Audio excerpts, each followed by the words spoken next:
heard people say, well, then why did he let my granny die? Or why he take my mama? Or why did he let that innocent baby die?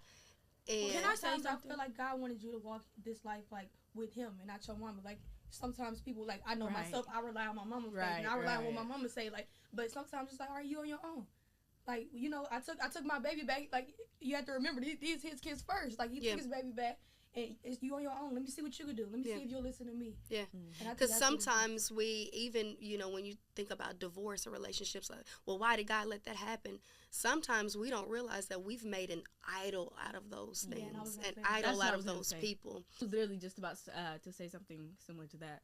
But in kids, especially, actually in everybody, but especially kids, it's so common to idolize your parents. On accident. Like, on accident. I know. Specifically for me, I used to idolize my mom. We used to like be like, but I used to like when I was scared, when I was nervous, I would always come to my mom, and that's great and all. But God should be first.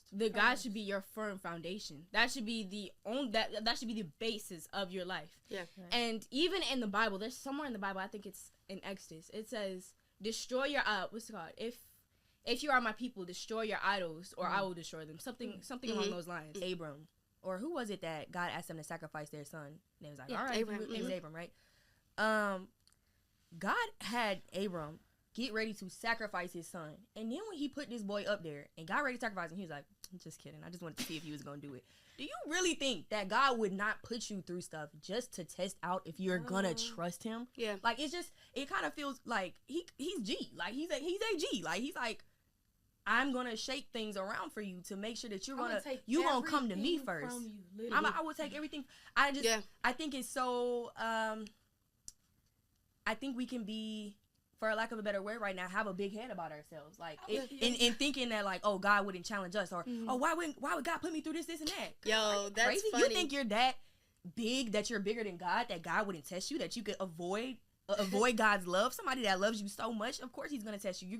You're not that.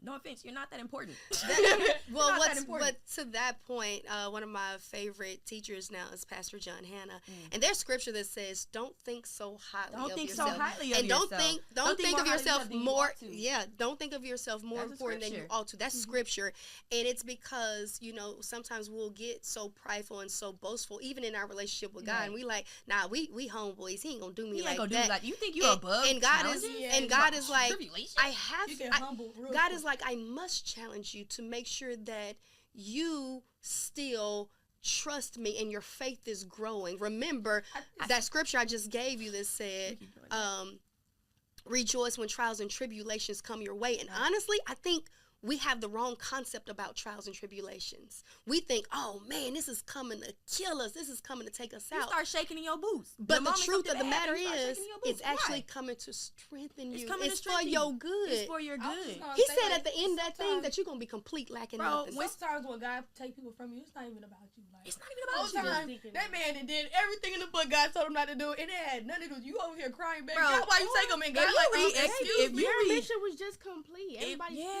Maybe your mission was complete. When you read Old Testament, God was striking down people for doing stuff like eating too much bread, bro. He's like, yeah, you're gluttonous. Yeah, you're out of here.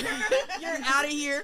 Like, if you think that, like, God does love us, but if you think that he isn't, he could be a stern God. Right? God. I think that we sometimes... A rightful God. He's a rightful God. We have changed what love means, right? When we think love, we think, I love you so much and I'm so soft and gentle. But let you, like, get over on me. To be honest with you, that's not what God means when he means love. He means stern love.